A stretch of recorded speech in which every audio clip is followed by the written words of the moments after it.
روحان کی جس ڈانٹ کو اس نے انا کا مسئلہ بنایا تھا وہ یہ سب کچھ صرف اور صرف اسے سمجھانے کے لیے کرتا تھا تاکہ وہ کسی بھی غلط کام میں ملوث نہ ہو اور باز آ جائے۔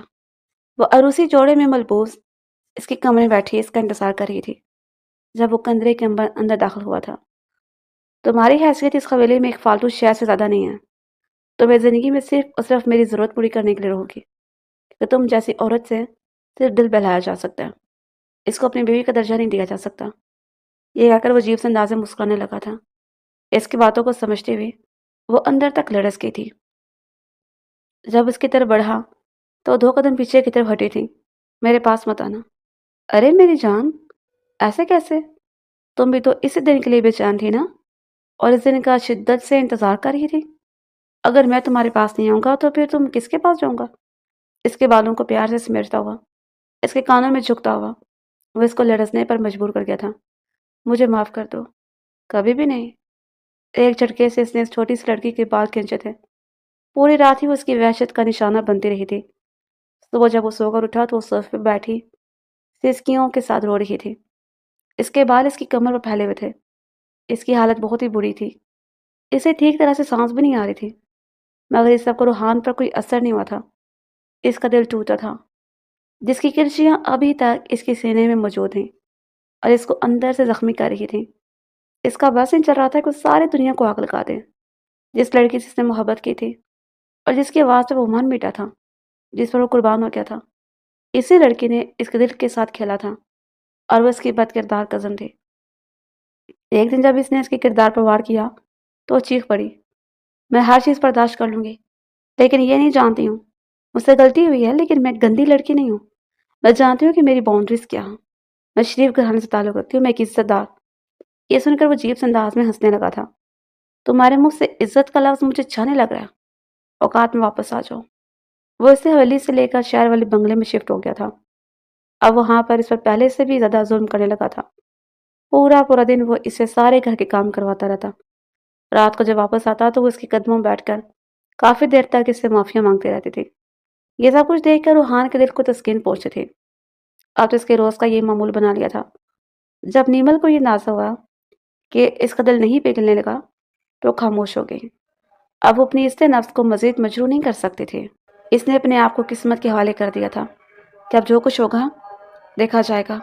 اس کی تائے جان بہت خوش تھی کہ اب جو کچھ بھی ہوگا دیکھا جائے گا۔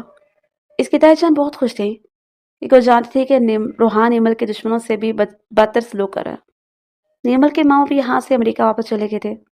وہ اسے ناراض تو ہو گئے تھے، مگر اب انہوں نے اسے ایک ہی ہدایت کی تھی کہ تم نے ہر حال میں اپنے شوہر کا دل جیتنا ہے۔ اس دن اس کی طبیعت بہت زیادہ خراب ہو گئی تھی۔ جب اسے ڈاکٹر کے پاس لے کر گیا تو پتہ چلا کہ وہ امید سے ہے۔ یہ سن کر ایک لمحے کے لیے وہ چپ ہو کر گیا تھا۔ اس نے کبھی بھی یہ خواہش نہیں کی تھی کہ نیمل اس کا بچہ دنیا میں لے کر ہے، لیکن جانے انجانے میں اسے بھی پتہ نہیں چل سکا تھا۔ نیمل پہلے کی طرح سے بدتمیزی نہیں کرتی تھی، نہ زبان درازی کرتی تھی۔ جو وہ حکم دیتا تھا وہ خاموشی سے مان لیتی تھی۔ اگر وہ ڈانٹتا تھا تب بھی چپ کر جاتی تھی، ذلیل کرتا تھا تو خاموشی سے سہ جاتی تھی۔ اس نے صبر اور برداشت کرنا سیکھ لیا تھا۔ وہ جانتی تھی کہ اس کے گناہ کی سزا ہے جو اس نے اس ظالم انسان کا دل دکھا کر سزا کیا تھا۔ اور پھر ایک دن وہ اپنی حویلی کے اندر داخل ہوا۔ ماں کے کمرے سے اس سے باتوں کی آوازیں سنائی دی تھی۔ اس کی ماں اس کی کزن کو بتا رہی تھی کہ یہ سب کچھ میری چال کے مطابق ہو رہا ہے۔ دراصل مریم اور زہرا نے مل کر نیمل کو اس کام کے لیے اکسایا تھا۔ انہوں نے شروع سے اس کا پورا ساتھ دیا تھا، لیکن بعد میں پیچھے ہٹ گئی تھی، اور اس کی ماں نے نیمل کی ذات کے بارے میں جو بھی باتیں کی تھیں وہ سب کچھ جھوٹا۔ یہ انہوں نے صرف اور صرف نیمل کو ذلیل کرنے کے لیے کہا تھا۔ یہ سن کر ایک لمحے کے لیے تو روحان کو اپنے کانوں پر یقین ہی نہیں آیا۔ تو کیا اپنی ماں کی وجہ سے وہ ایک عورت کے ساتھ زیادتی کر بیٹھا تھا؟ نیمل نے کئی بار سے بتانے کی کوشش کی تھی، مگر وہ سننے کے لیے راضی نہیں ہوا تھا۔ اس دن کے بعد اس کا رویہ نمل کے ساتھ تھوڑا سا بہتر ہوا۔ اس نے دیکھا کہ نمل کے ساتھ میں بھی خوشگوار تبدیلیاں آئی تھیں۔ وہ پہلے کی طرح ہنسنے مسکرانے لگی تھی۔ تب اسے یہ ریلائز ہوا تھا کہ مرد کی ذرا سی محبت عورت کو نکھار دیتی ہے، اور اس کی ذرا سی نفرت عورت کو بری طرح سے برباد کر دیتی ہے۔ نیمل نے اس سے دوبارہ سے اپنے کیے کی معافی مانگی تھی اور اس وعدہ کیا تھا کہ وہ کبھی بھی اسے شکایت کا موقع نہیں دے گی۔